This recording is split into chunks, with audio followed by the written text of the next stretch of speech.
Hey, Savvies. I figured that this week we would throw it back to an episode that I did December of last year, so coming up in a couple weeks.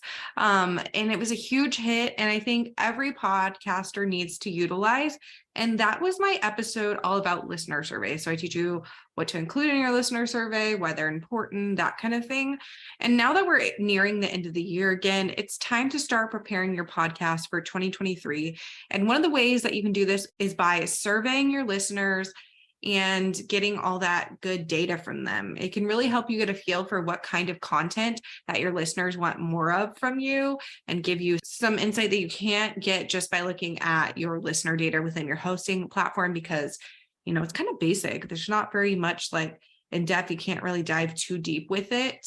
So using a listener survey can really help you dive deeper and get to know your audience on a better level and know the ins and outs, what they like, what they don't like, other podcasts that they're listening to, people they want to have as a guest on your show, because they're likely not just going to shoot you an email with that information. So having this survey really helps you get to know them on a better and more deeper level.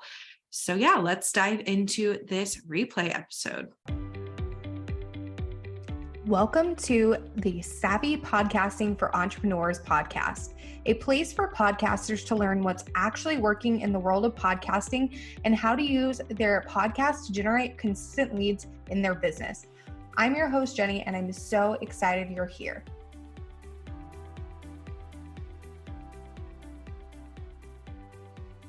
In today's episode, I'm going to be sharing all about listener surveys. So things like why they're beneficial, how often we should run them, what to include in your survey, some tools to use to collect the data from your listeners and things of that sort. So yeah, I'm excited about that because I think it's going to be really helpful for you guys. So first up, I wanted to start off with why they are beneficial. So the main reason why listener surveys are beneficial is because they can really just help you better serve your audience.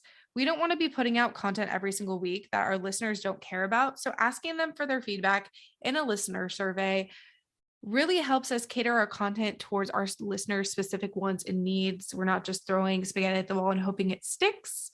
So it's just really beneficial to meet your audience where they are. So in terms of how often to actually conduct these listener surveys, I would say a minimum once a year. But I think twice a year could be beneficial as well. Any more than that, you really wouldn't have any time to implement your listeners' feedback before it's time to send out the next survey. So I think 2 times a year max is best. But I like just once a year just because, knowing me, that works best for my availability. But 2 times a year max is best so that you have time to receive the feedback from your people and actually implement it into it, because you don't want to just get the feedback and continue getting feedback, but not actually taking the time to, implement what people are telling you. So now let's get to the juicy part. What should you be including in your listener survey at the very minimum? So some questions you should definitely be asking in your survey are, how long have you been a listener of this podcast? And then give them kind of some options. Anything from a day, a week, a month, all the way to however many years your actual podcast has been running. That'll differ for everyone, of course. I also recommend asking, how many episodes of this podcast have you listened to? So you can include things like 1, 2, 5, 10, all of them, whatever. But this is a great way to gauge how loyal of a listener they are. Another thing that's really great to ask, because podcast analytics are just not great, is where do you listen to this podcast? I know that we can see that people listen on Spotify or Apple or whatever, but it's nice to confirm that in these listener surveys and get that real-time feedback from people. So I definitely recommend that. I also recommend including an other option. So obviously you can list out the top 4 most popular ones, and then another option so that you can see, okay, this person listens on this platform, which I didn't mention here, but it's nice to know where they came from. Another good one to ask is, how did you first hear about this podcast? So this one's really fun to ask. I like to see if they heard about it from social media, and if it's from social media, which one. If they heard about it from a friend, that's really nice to know.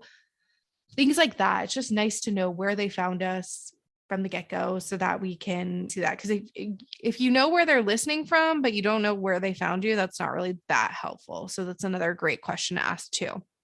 Another one I really like to include is what's been your favorite episode of the podcast so far? Because this is really fun to kind of see what they like out of you and what you can create more of.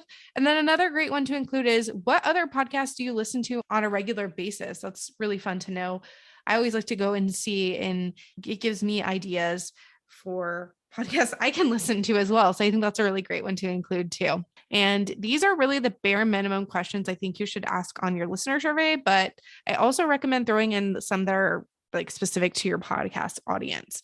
And I do want to note that unfortunately, podcast host stats, like even the best podcast host stats, aren't that great.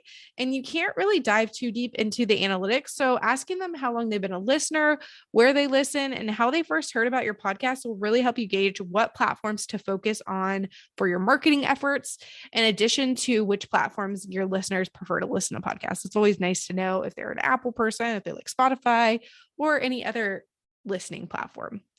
So when it comes to my listener survey, one of the questions I ask that is like specific to just my audience is how long they've been podcasting for. And I like to keep this as a multiple choice question, and then they can choose from between I haven't launched yet. So they're just listening and haven't launched yet. They've been podcasting for 3 months. I think 1 month is an option too. So 1 month, 3 months, 6 months, a year, 2 to 3 years, 3 to 5 years, and then more than 5 years. I like to just see kind of where their knowledge level is at for podcasting. And I also either ask them a question of, are you a, and then I do a drop down as well for that. And I give them the options of podcaster, podcast manager, both, or neither, because that's nice to know too. If it's podcast managers listening to my show, more podcasters, podcast managers with podcasts, or like they're, newbies who haven't started their podcast yet, but are wanting to soak up all the information before starting. And this really allows me to get to know what level that my listeners are at so I can get to know them a little better, so I can better tailor my content to their needs, because that's really important to me. And just adding some of these types of questions into the mix will just help you get to know your own audience better, which is really important and kind of the point of these surveys. Okay, so now that we've covered what you should include, let's talk about how you can easily collect the data. And I'm going to recommend one of 2 ways. There's 2 ways. There's more than 2 ways that you can do this, but these are my 2 recommendations for you. So you can either use a Google form or Google Forms. And I know that a lot of people love Google Forms, so I figured I'd mention it first. But basically, you can just set up all these questions in a Google form and then have it transfer the information into a Google Sheet, super easy peasy. And then you can review that information right out of the Google Sheet. But personally, my favorite way to do this is by utilizing Airtable forms. And surprise, surprise, if you know me, you know that I'm huge on Airtable. I love it. I'm an Airtable junkie. Like, it's my favorite. So it really shouldn't be a surprise that I'm recommending using Airtable forms over Google Forms. But basically, you can set up a form within Airtable, and then your answers will be populated into a spreadsheet, which is similar to Google Sheets, but in my opinion, so much better. I always like to refer to it as like Google Sheets on steroids. And I did want to include a tutorial on setting up Airtable forms, because not a lot of people know how to do this. They know how to use like the actual spreadsheet itself, but they're not privy to using the actual form because they've never tried it before. So if you go to the show notes for the episode, which you can find at savvypodcastingforentrepreneurs.com, I will be dropping a quick tutorial in the show notes for this episode on how to create forms in Airtable for anyone who wants to switch over to Airtable for their spreadsheets instead of Google Sheets. So yeah, I think that'll be really beneficial if you are wanting to check Airtable out. Just go to savvypodcastingforentrepreneurs.com and I'll have a really quick tutorial there on how to use Airtable forms. So yeah. Okay, so I think I've covered it all for creating listener surveys, at least on a basic level. I didn't dive too deep, but I gave you what you needed. But now I want you to go out there, take the action, and create your listener survey and share it with your audience. The end of the year and the beginning of the next year. So, right, basically the time that we're in right now is the absolute perfect time to do this. So let's get on it. I want to see you guys getting those listener surveys out there. So if you have any specific questions on what to include in your listener survey, I'm more than happy to help. You can shoot me a DM over on Instagram to jenny.sunnison. So that's JENNY.SUNESON, or you can even email me at jenny@savvypodcastagency.com if you're not an Instagram person. But I can give you some specific suggestions on things to add to your listener survey that's going to appeal to your current audience. So, yeah, I would love to hear from you. Make sure if you have any questions about anything at all, reach out to me on Instagram or via my email. And yeah. If you enjoyed this episode, make sure to subscribe to the podcast on your favorite podcast player like Apple Podcasts, Spotify, or Stitcher, and leave a review. You can find us at savvypodcastingforentrepreneurs.com and on Facebook at Savvy Podcasting for Entrepreneurs and Instagram at Savvy Podcasting.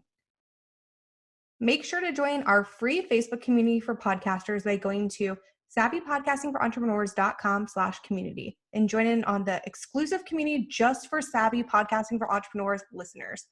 I'll see you there. If you enjoyed this episode, make sure to subscribe to the podcast on your favorite podcast player like Apple Podcasts, Spotify, or Stitcher, and leave a review. You can find us at savvypodcastingforentrepreneurs.com and on Facebook at Savvy Podcasting for Entrepreneurs and Instagram at Savvy Podcasting. Make sure to join our free Facebook community for podcasters by going to savvypodcastingforentrepreneurs.com/community and join in on the exclusive community just for Savvy Podcasting for Entrepreneurs listeners. I'll see you there.